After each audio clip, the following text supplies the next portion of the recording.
Welcome back, everybody, to Breck Latney On Air. Today, we have our guest, Sabi Bangs. Sabi, introduce yourself.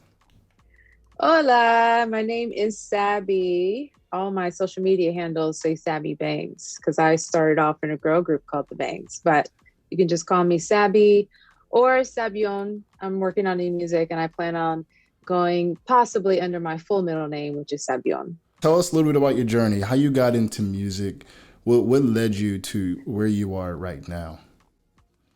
My dad, he was a music lover, and my parents were separated when I was a kid, and so we got to see my dad every other weekend. And whenever we went to his house, he had everything from gospel to R&B to soul to pop, and he was an avid music listener. And his favorite artists were Prince and Sade and Sting and Michael Jackson and Earth, Wind, and Fire. And so I just grew up listening to all of this stuff and a lot of gospel, and I just gravitated towards it. Yeah. I, just as a kid started mimicking melodies I heard and all these kind of things. And so I remember the turning point was when we got cable and we could see music videos, and watching Michael Jackson music videos in particular stood out to me because they were like movies. Yeah. And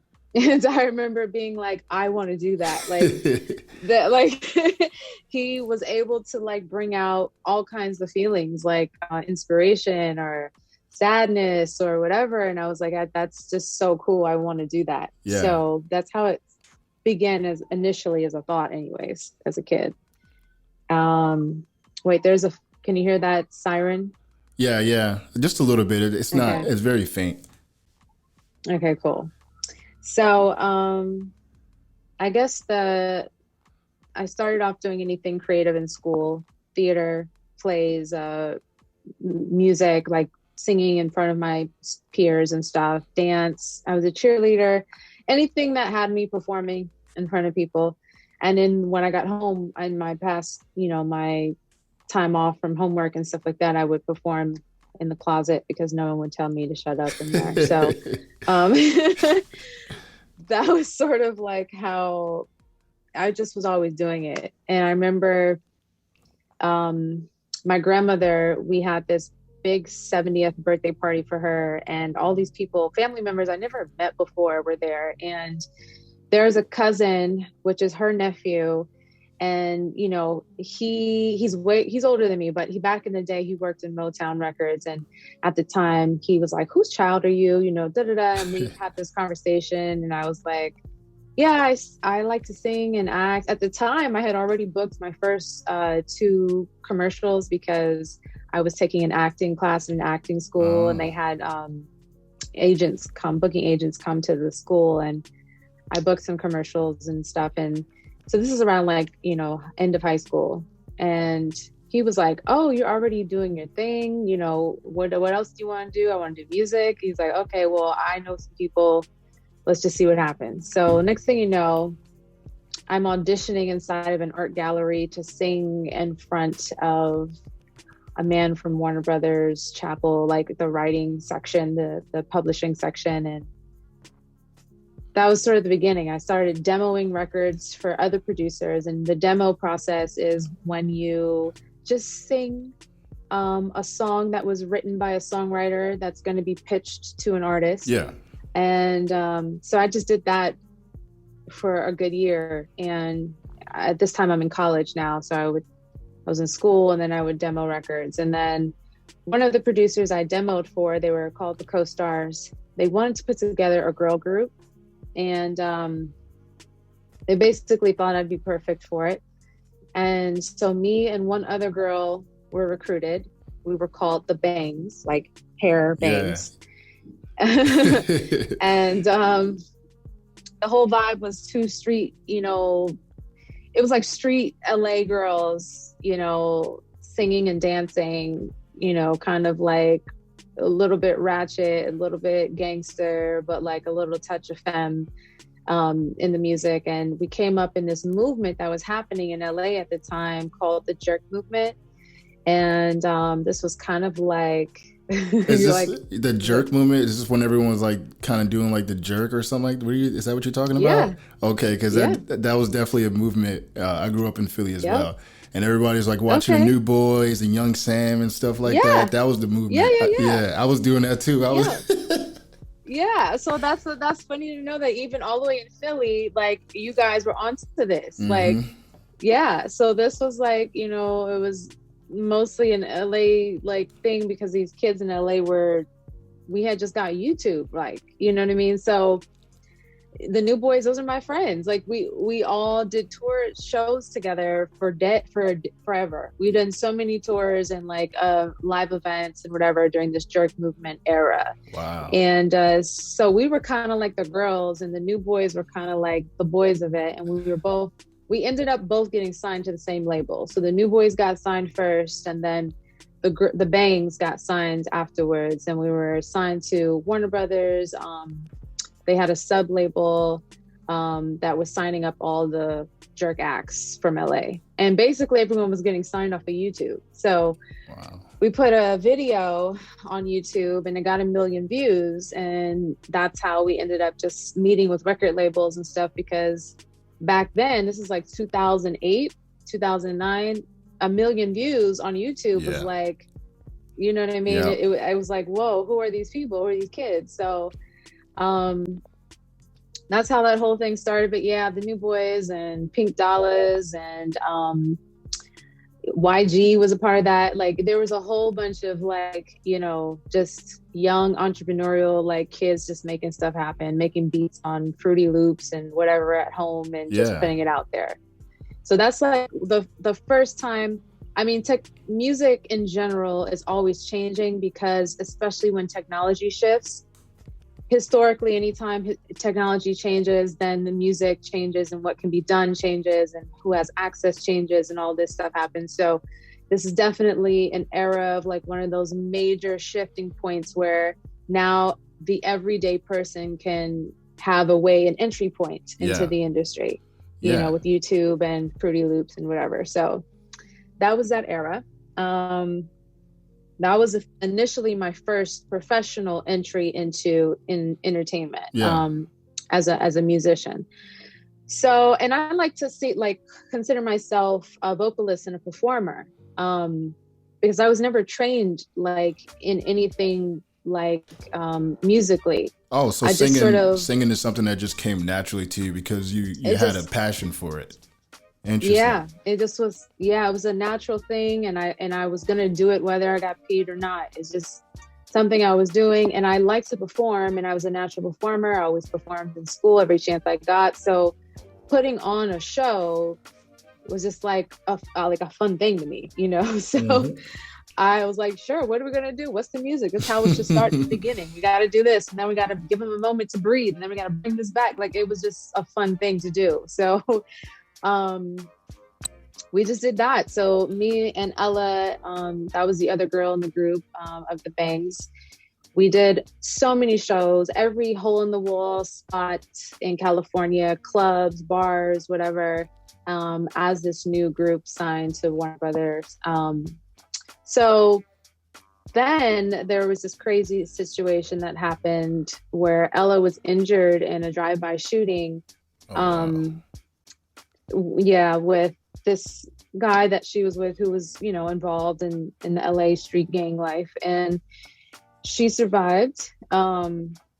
She's still alive to this day. Her injuries changed her life forever. I'll just say that. So at the time when she got injured, we had literally just signed a record deal, and they were like, okay, you guys have shows booked, for 6 months out. Like, she was in a coma. So they were like, when is she coming back? We're like, we don't know. We have no idea. So she was the rapper. I was a singer. And so they were like, can you rap her parts and sing yours?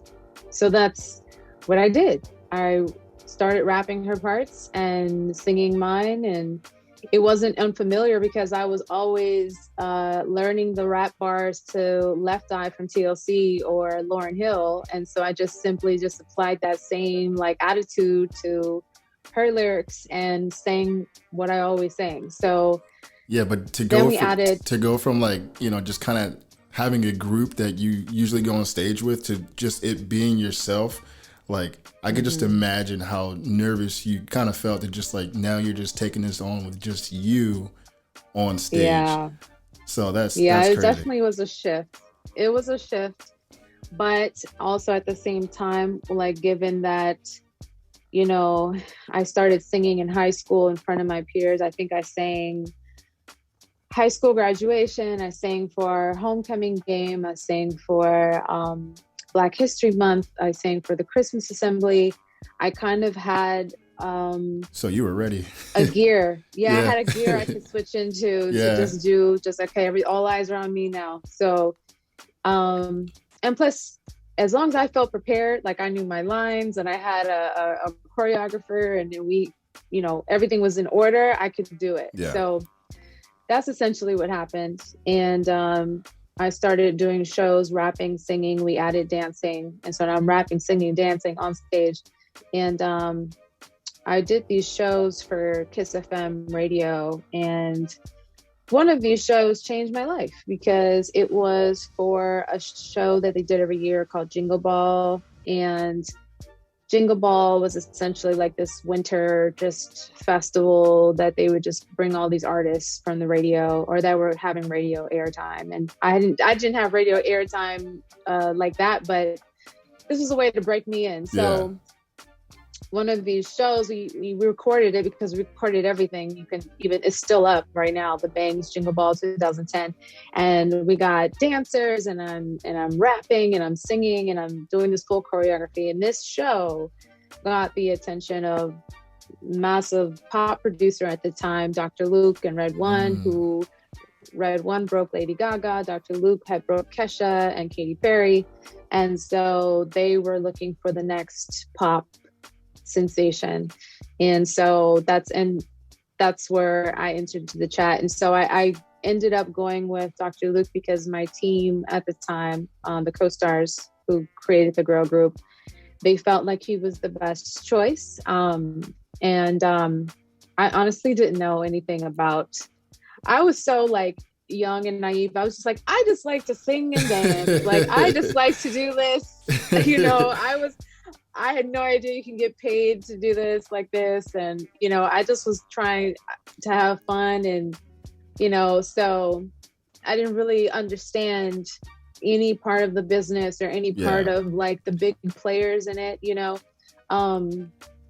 So I ended up going with Dr. Luke, and Dr. Luke at the time was working with Brittney Spears, and he was working on her album Femme Fatale. And he put me on her album as a feature on a song called Drop Dead Beautiful. Yeah. And that song was just a fun song, but it ended up having me go on tour with Brittney to perform that one song. Yeah. So what was that process like, you know, actually getting to collaborate with Brittney? Was it more like, you know, you guys were in the studio together, or there was like, hey, we want you on this verse, like how, or, you know, how was that interaction? It was the first time that I learned that people did collaborations without ever meeting each other. Like, that's something that people do. You're like, hey, Brittney wants to work with you, or we think Brittney would be dope. It's like, all right, cool. And like, where's she at? Oh, here's the song right here.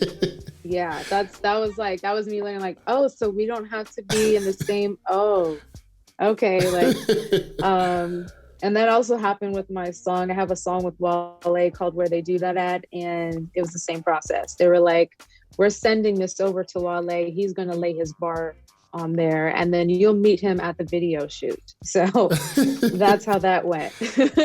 Like, to me, it just seems so like, because I feel like there's magic in a room when you get to experience like everyone kind of creating the music together.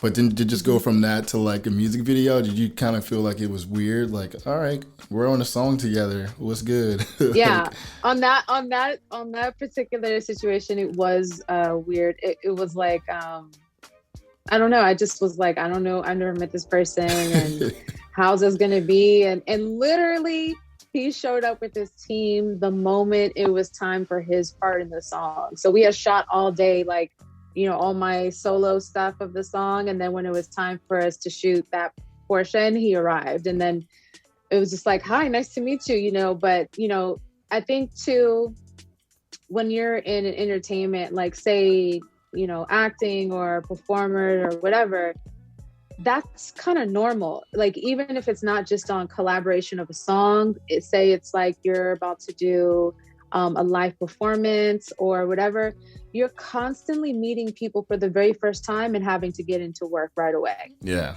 So it's like, you know, whether it's the sound crew or the camera people or the directors or whatever, it's just kind of like, you know, part of the professionalism around it is just learning how to interact with people you've never met before and get the job done. Yeah. So at that point, I think I was used to it, and he definitely was used to it. And we just sort of were like, hey, what's good? This what? Okay, whatever. Let's get into the song. Hey, dance, like, you know. And so that's just kind of how that went. And, you know, he's a cool guy. And we ended up working on one of his songs. He has a song called Sabotage. I was the video girl in it, like the love interest. And so we ended up, you know, he's like, oh, his team was like, hey, does she want to do this? And we were like, yeah, you know, so that's just kind of how those things work. But really, at the end of the day, it comes down to who your team is and who's behind you, because they're the ones that, there's so many moving pieces when you're doing entertainment at a certain level, that if you don't have a team that's handling the administrative portion, right? Like the paperwork and the paper trail and the paychecks and who's getting paid and how many hours and, you know, the NDAs and all these other things. Okay. There's so many things. That's one section of it. Okay. And then there's someone handling logistics, because I remember at that time in my life, my entire day from 6 a.m. to 9 p.m. was scheduled like in 2-hour blocks, from here, you know, photo shoot to video shoot to getting on a plane to doing an interview to whatever. And so there's no way I could have done all of those things and performed and beyond, you know. And then the team of, you know, makeup and hair and whatever, depending on what your aesthetic is as an artist. Mostly for women, there's an aspect of that is important. So there's a lot of moving pieces. And that, again, that's just only some of it, because you need a marketing team. You made music, who's going to hear it? How are they going to hear it? There's so much stuff out there. How is it going to reach people? You know, and so there's just literally a whole, so that's, you know, we can skip around, but like that's the benefit of working with a major label, is that you literally have a factory behind you. It literally is a factory of people. There are 5 people in this department, 5 people in this department, and they are handling all these things on behalf of you. And it's only on behalf of you because they work for this company that you are signed to. So this is a business too, at the end of the day. It's not because they like you. They may like you, but they're not doing this because they like you. Like, you know what I mean? Like, they're doing this because this pays their bills. And they have a family to feed just like you. And that's what that is, you know? So that was something that took me a while to understand too, because again, I had no idea of how the business side of things worked. And so like when I was trying to get out of my deal and stuff like that, and I was like, things, you know, relationships that I had developed that I thought were genuine friendships, I realized were actually just business. I was kind of like heartbroken, you know, and I was like, I thought we was cool. I thought we were cool. But it's like, it's at the end of the day, it's like, it's business, there's no hard feelings, but that's as part of the maturity that took place for me, and like understanding how this all works. Because again, I was just like, I just like to sing. So, and it's kind of like that at most jobs, or, you know, most corporate jobs and stuff like that. Like, you're here, you happen to make friends, but at the end of the day, you're here to get the job done, and it really doesn't matter if you're friends with any of your coworkers. You know what I mean? Facts. I mean, exactly. I think every industry has its own it's like there's so many worlds within this world. Okay. Like you said, like I'm sure the medical industry is its own world. I'm sure law is its own world. I'm sure government and army and whatever, that's its own world. So these are microcosms in the world, and they all have their order, but there's a similarity there. So yeah, that's a dope way to look at it.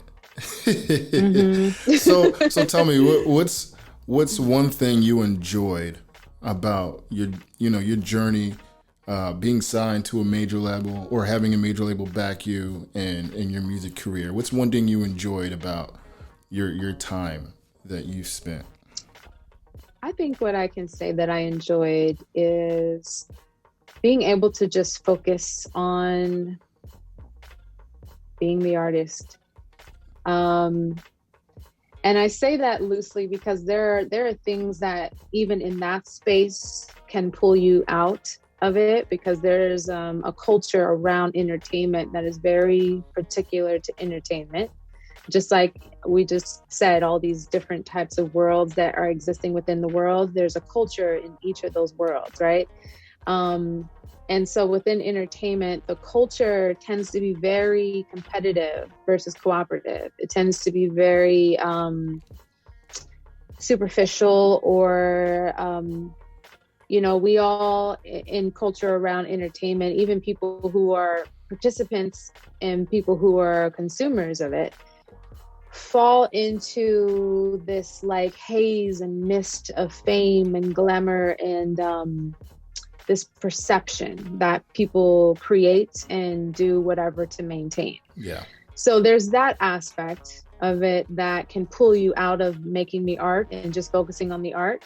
But in the beginning, when you aren't, at least for me, when I wasn't aware of those things, my favorite part was just showing up and doing the art. Ignorance is bliss. Ignorance is bliss. I get to just show up and look cute and perform a song. And I like to perform from the bottom of my heart. So this is just absolute fun.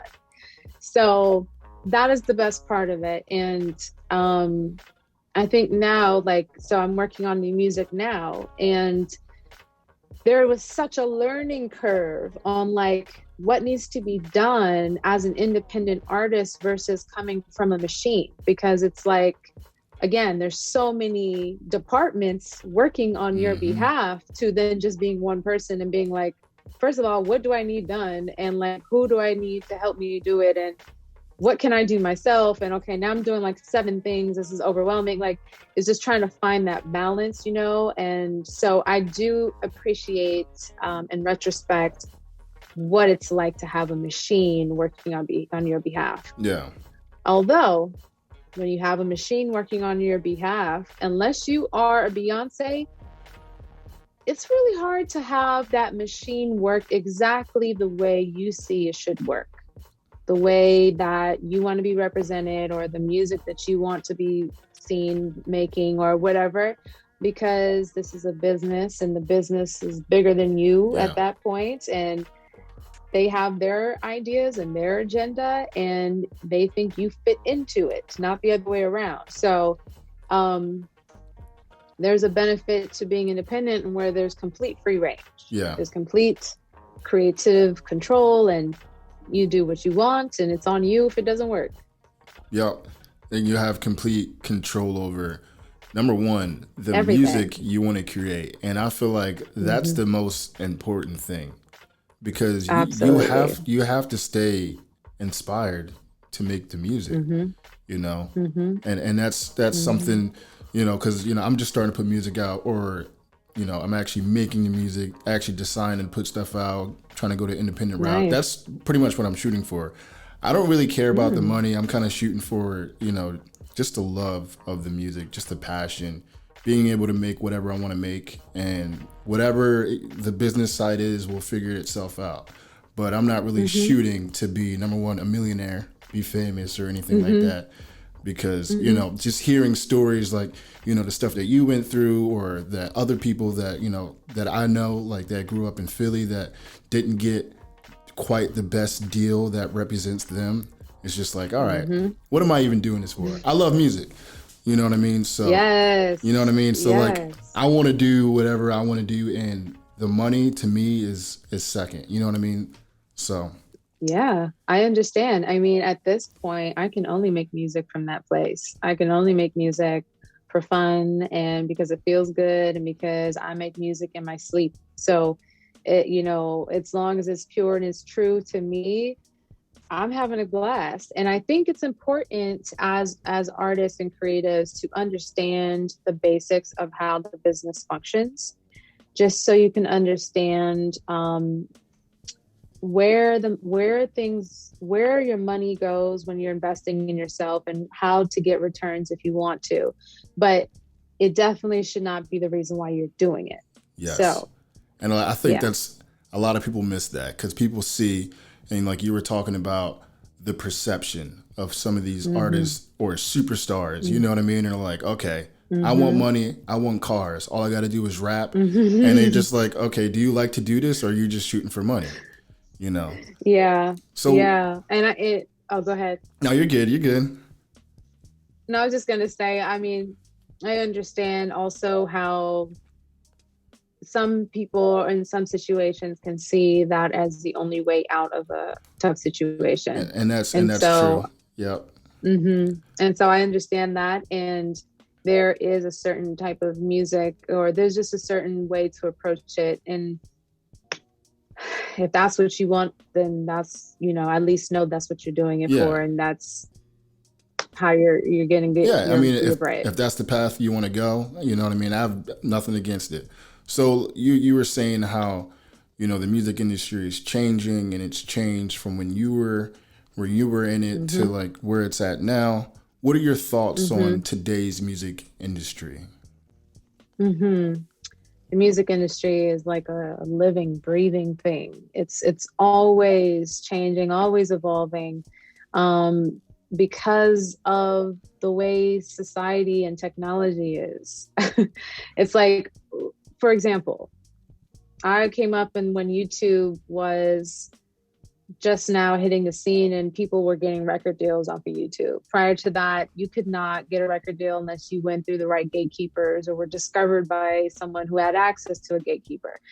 So that changed the game. So then the internet happened, the internet continued to blossom in that sense of like people being discovered. I mean, Justin Bieber was an internet kid.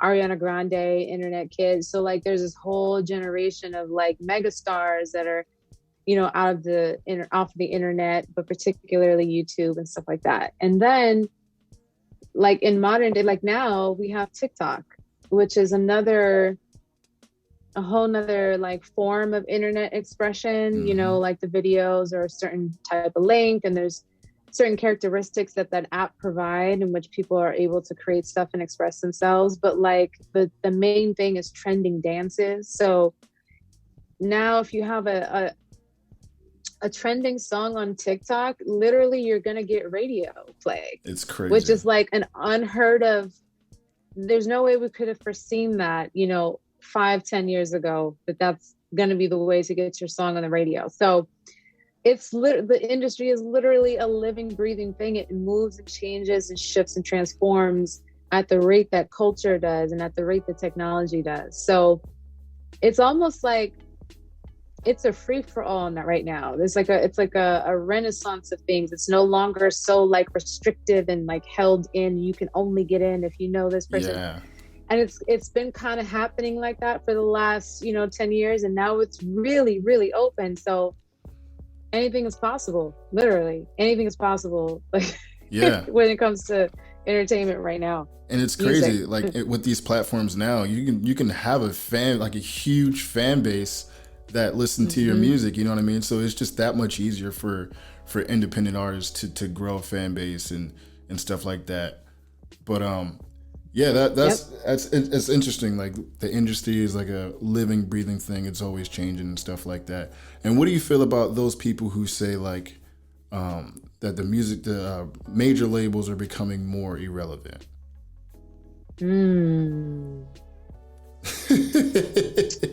That is, I don't, I don't know. It's like a very interesting thing, because I remember when I was like in the major label system and hearing people in the game discuss that very thing. And I remember this one creative, I'm not going to mention, but they were like, the major label game is going to be extinct in like 10 years and 12 years or something like that. Like they had this like prediction based off of like how things were going. And I was like, interesting. But then in that next, few years, we started to see major labels collab with each other. Yeah. So like they collapsed into each other or merged with each other.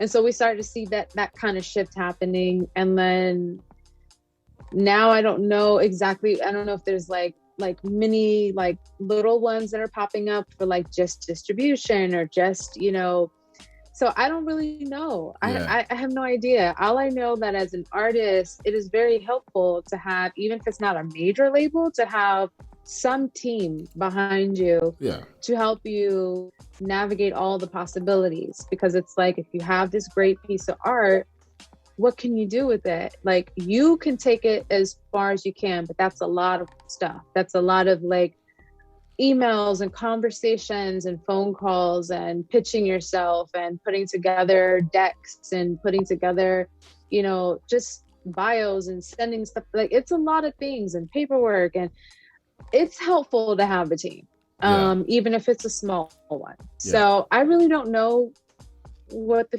future holds for major labels. Maybe they won't disappear altogether. Maybe we'll just keep these like 3 major, and then we'll have little micro ones come up that support artists in a more personal way versus like you're a number on the roster. Yeah. So we'll see. So where do you see yourself? So you said you're just starting to make music now. Where do you see yourself in the music industry? Are you going to continue to pursue like an independent route? What are your goals for your artist side of things? Right. I think most definitely I'm going to pursue music from an independent artist side. It's been a long time since I've actually like put a lot of energy into making music and with the intention to share it. I've made music this whole time, but never with the intention to really share it or with a real plan on how to share it. And I've worked in radio for the last 5 years, and that's been really fun because the working in radio with Apple Music, for example, it's like we're on the pulse of everything global. So it's not just like what's happening in the United States, it's what's happening in Canada and what's happening in the UK and Africa. And it's really been inspiring and refreshing because people are just putting out whatever. Like, the expression is so vast and it's just been so inspiring. And I'm like, yo, I dig this. People are just putting what they feel, what they think, however it comes out, and there's an audience for it. And I think that's the beauty of this era, especially with a platform like TikTok. There's an audience for everyone, for everything. And so with that in mind, I plan on being independent, maybe finding a small label or a small distribution company to assist me to get things out and to help me get shows and stuff. But I'm working on my first little independent EP, and I can't wait to finish it. I'm really close to finishing it. I can't wait to get my visuals together and just start to push it out into the world and see what happens. Because like you're saying, this is a project from love, like genuinely loving to make stuff. So and it's and before I ask this question, so if you could put the music that you've been making into words, what would that be? Therapy. Okay. Yeah. For me personally, it's been a therapy thing. Going in my own journey of healing and forgiving people, and healing and forgiving myself, and there is no sonic definition because I grew up listening to everything and I still to this day like everything. So from pop to alternative to hip hop to soul, I'm into everything, reggae, everything. So sonically, there's no definition. And I think that's part of what is now anyways. Like, this is what they call the playlist era. The like people listen to every kind of song. They'll have a playlist for this, a playlist for that. And on each playlist is whatever. Yeah. So sonically, it's everything and whatever. But thematically, if I could describe it all, it's therapy. It's a form of healing for me, and hopefully for whoever's listening, if there's something that they can relate to, for them too. Yeah, and it's crazy because, correct me if I'm wrong, but you seem like a very visionary artist. You seem like you're definitely a visionary, like with the visuals that you've been coming up with and stuff like that. Yeah. Like, is there something else that you're trying to get into, like maybe something like visual arts or something like that? Like what? Yeah. Okay. Yeah. I want to, like, I've dabbled in directing recently, and it's something that I've wanted to do for a long time because before I got fully into music when I was in college. So I got my first record deal at the very last semester of my senior year of college in undergrad. And prior to that whole time, I thought I was going into filmmaking next. And so when I got the record deal, I was like, well, this only happens like once in a lifetime. Like I wasn't even trying, So I was like, I just was doing what I love. So I was like, I have to see where this goes. And it ended up taking me on this crazy, like 6-year ride. Okay. So I always wanted to get into film and make films, and I've done some acting. I've been co-star in films and stuff. So I genuinely I see as an extension of storytelling, which is what music is to me also, is a form of storytelling. So to combine those two worlds, that is what I'm so excited about. And I recently did I directed something for an artist on Interscope Records, and it was just, a live performance video, but it was so exciting to me. And just to have a team working with me and cameramen, and we're like, let's do this, let's do that. So to be able to apply that now to my stuff moving forward, I'm excited. So yeah, that's going to be dope. I want to self-direct a lot of this stuff. So yeah, I was definitely seeing your vision too. Like on those, because I was definitely just, looking at your discography, like, okay, let me check her out. This, she's pretty dope. And then I saw the visuals and like you were talking and stuff. I'm like, okay, like I'm really kind of seeing your vision. I'm like, this is super dope, by the way. So that's my feedback. Yes. I really did enjoy that. Yes, thank you. Yes, that was me testing it out, and I got a job off of that. My YouTube channel, I did a series of it called Peace of Mind, and then I got carried away with radio and all this other stuff. So, but it's, yeah. So that's pretty much how you ended up being an Apple Radio host. That's like what led you to that point? No, that didn't lead me to that. That got me other jobs. Okay. But the Apple Music Radio job, it came from just, when you work in the entertainment world, it's the relationships that you build that end up bringing opportunities that you could never even foresee. So performing for all those radio shows, Kiss FM and this like that, like I ended up having a lot of people, friends in radio. So when they were developing this radio station, some of my friends from the different radio stations were already hired to bring on more talent. And with Apple Music Radio, they wanted artists to speak about the music from an artist's perspective. And so they ended up bringing on a lot of different artists to do that. And so I just happened to be one of the artists. Interesting. So what's your experience like with them? Do you enjoy, because I checked that out too, and it's like super dope. What is it called? Easy Hits Radio or something like that? Yeah. I'm like, yo, this is a vibe. It definitely is. Like, you just talked me into the next. I didn't even know I wanted to listen to this song, and I was like, I love it. I was like, you're like the third person person to tell me that. I was like, all right, we listen to this. This is what we listened to because you just talked me right into it. I was like, yo, that's super dope.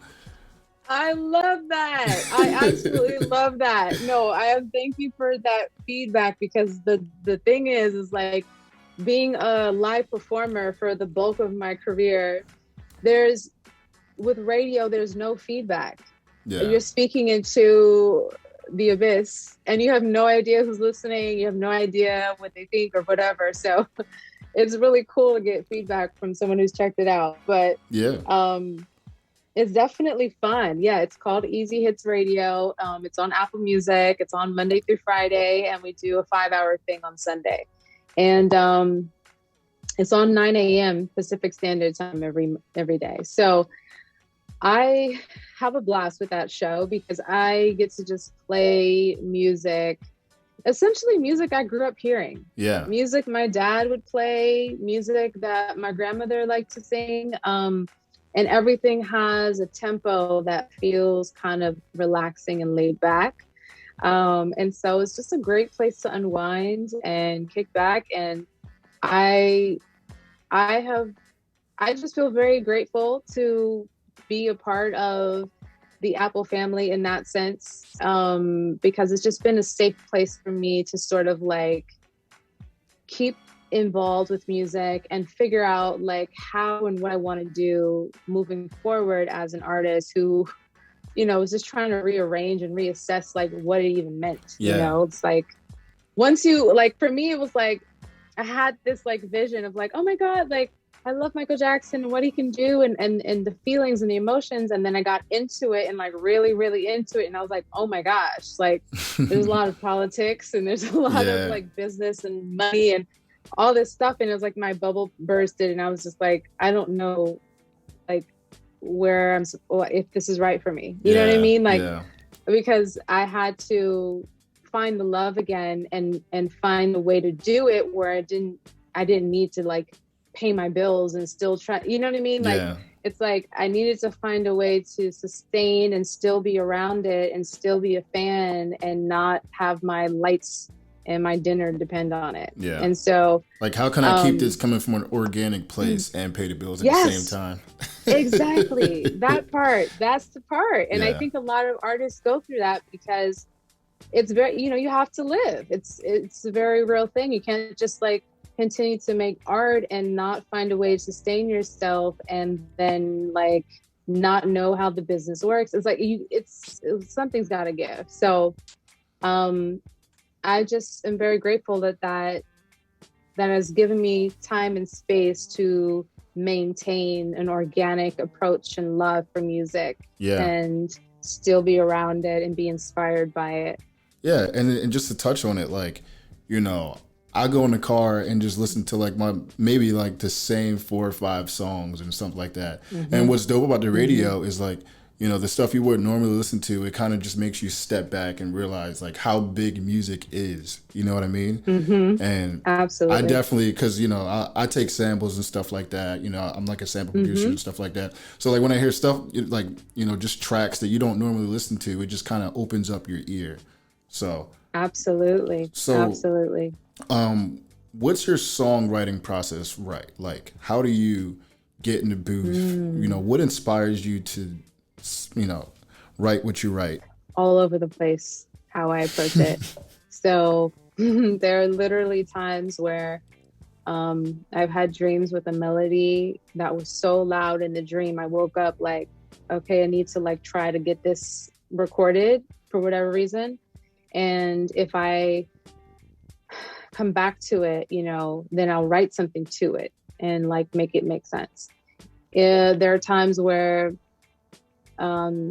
something has happened or I just feel like really one emotion. It doesn't have to be, it could be happiness, it could be, you know, frustration or whatever, but it's so loud inside of me, I have to get it out in a way. And it's usually in the form of a melody or like a few words, like a paragraph of like the feeling. And then I'll come back to it and flesh it out into a song. And then most often, if I get a track, you know, from a producer I'm working with, I will, whatever like track I'm listening to, or whatever emotion I'm feeling right now, I'll match it to a track, and I'm like, ooh, that feels like something I felt earlier today, or something I felt last week, or whatever, and I'll just start writing to it, like melodies, lyrics, and then I'll step away, then I'll come back and flush it out, and like, so that it's really clear what I'm trying to get across, and even to me, and and just that's my favorite way of working. Yeah. When I was in the major label system, it was like the goal was always to just get as much of a song done as possible in one sitting. And that's fun in some ways, because it's like you just, whatever comes out, it's just whatever is there. And sometimes you'll have writers with you, and it's just like whatever that comes out, that's, but I like this approach, the way that I'm doing it right now, which is like getting something out that's raw and honest, stepping away, coming back, massaging it, making it make sense, coming back, and then recording. Yeah. And it's funny because I know that sounds simple to you, but like, how did you like decide like this was the process that worked for you? Because portions of that, like I kind of do myself, but it was like, okay, it was like trial and error, so I, sometimes I would like a beat and I was like, start writing to it, but I'm like, okay, but I don't really have the melody. So I'm like just writing into the abyss. So like now I'm like, okay, I'll get a track and just mumble words, but like get the correct melody that I actually want over it, and then make it make sense. But that was like continuously like writing into the abyss, and I'm like, okay, this doesn't sound good. So how did you realize like that worked for you? Same as you, trial and error. I've written and worked on like hundreds of songs, like probably thousands of songs at this point. And it's just like, one, I know what it's like to work with different people. I know what it's like to work with different types of personalities. I know what it's like to write alone. I know what it's like to just freestyle. I've tried everything. Yeah. So at this point, I know sort of my favorite way of approaching stuff. Yeah. So what has to date, what is your favorite project that you've worked on so far? I'd have to say almost everything, because there was so much, there was always a lesson. There was always, like, for example, there's a record I did with Cobra Starship, which was a pop record called You Make Me Feel. And it was a floor on the floor dance pop record. It went platinum. It went platinum a couple times. That record took me all over the world. I got to perform that record everywhere on TV, like 7 different TV shows. It was a whirlwind of a record. And it was a record that I was intimidated to sing live, because it was at such a space in my voice that was like the brink of where I was comfortable and where I wasn't comfortable. And it made me show up in a way that was just like, you just got to figure this out, girl. Like, this is live television. We got to figure this out. Like, and then it's like, it's like a song with Brittney Spears, like, brought me on a tour with a major pop star, and I learned so much there. And then it's like, the girl group days, I was like the gritty, like changing outfits in the car, and like, getting paid in bottle service, and like dealing with getting booed for the first time. Yeah. And like, and so it's like everything. I enjoyed everything in retrospect, because everything taught me so much. Yeah. I just want to say that I definitely dig that song, the song that went platinum. I didn't even know. It was funny because when I found out that it was you, I was like, AJ, did you even know? I was like, that was my shit. I was like, la la la la la. That was my shit. It is crazy that you can know a song and not know the face behind it. Yeah. And that's so dope. And that's so dope. That was you. So, So, what's next? What's next for you? What do you plan on doing? What's in store for Sabi? Well, Right now, I'm focused on finishing up this project. This is kind of a big deal for me because I've never released a project independently. I've released a song independently, but I've never released a project. And even my EP that I released, I have an EP on SoundCloud called Love Sounds. That was only for SoundCloud. So this will be the first time I've released an EP that is going to be available on like iTunes and Spotify and like, you know, the whole shebang. Yeah. And this is going to be the first time I get to try my hand at self-directing my music videos. I'm just really excited. And this is the most honest I think I've been able to be on records, because the way I've been writing, it's coming from a clear place. I'm like free from all the other stuff that may have confused me or bogged me down, like when I was in the thick of things.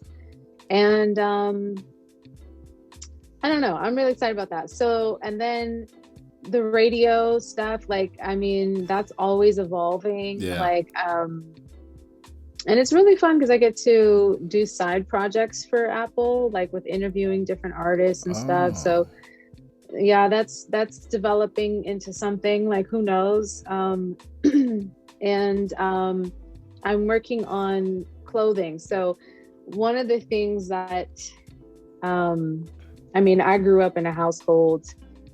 My grandmother raised me for the most part, and she was a fashionista.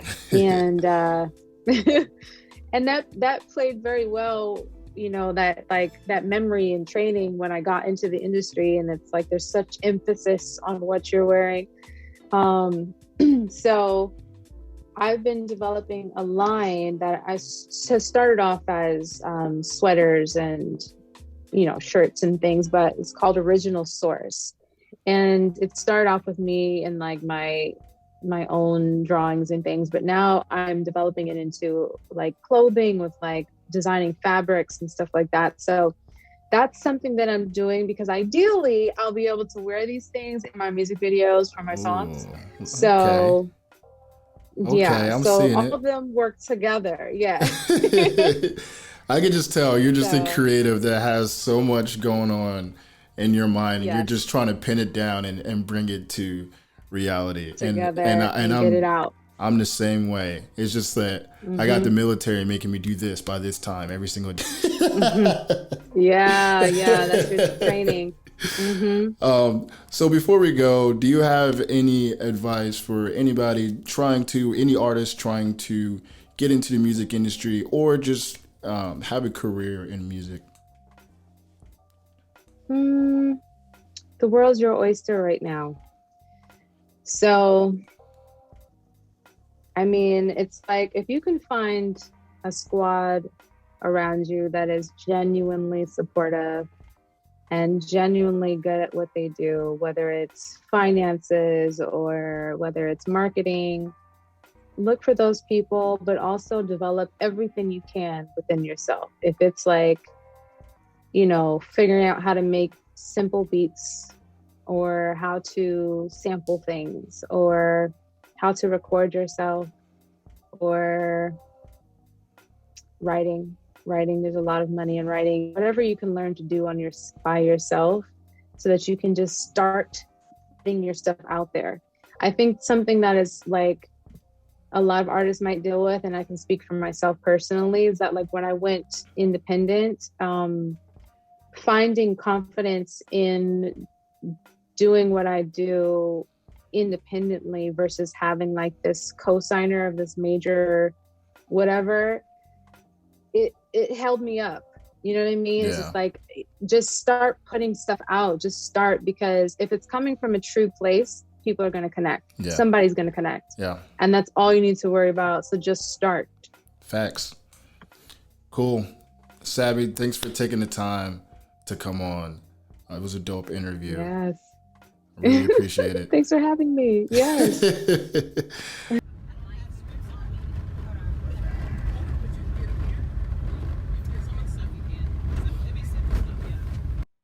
At my best, I'm at peace. I'm centered, I'm calm, I understand my role and my purpose. To bring light, to share light, to make art. Art makes the world a better place. It makes people remember to feel things. We need to remember to feel things.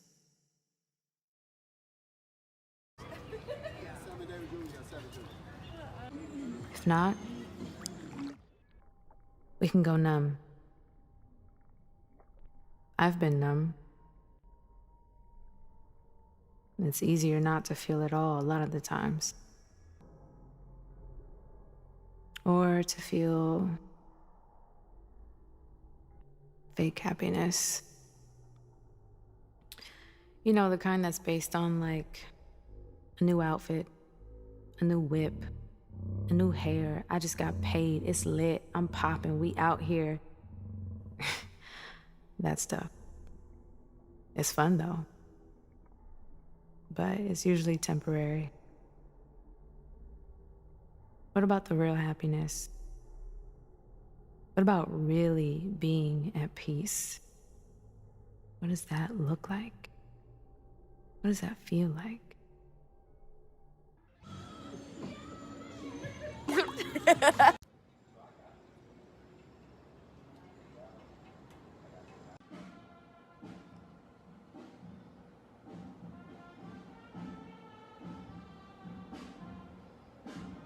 Then there's ego. For me, it was necessary a lot of times. I felt like people were always trying me. People always got something to say and know nothing about your story. You don't know me. You don't know my life. You don't know what I've been through. But guess what? If you want to try me, try me. It really is all so easy to just get consumed by all of that. Swallowed, drowned by your thoughts, other people's thoughts, the world, social media. Sometimes I find myself grasping for air. Deep down, I know I'm not my latest Instagram post, outfit, nail color, hairstyle, person I'm associating with, my latest gig. Deep down, I know I'm a soul. A soul in a human body experiencing this thing called life. We all are.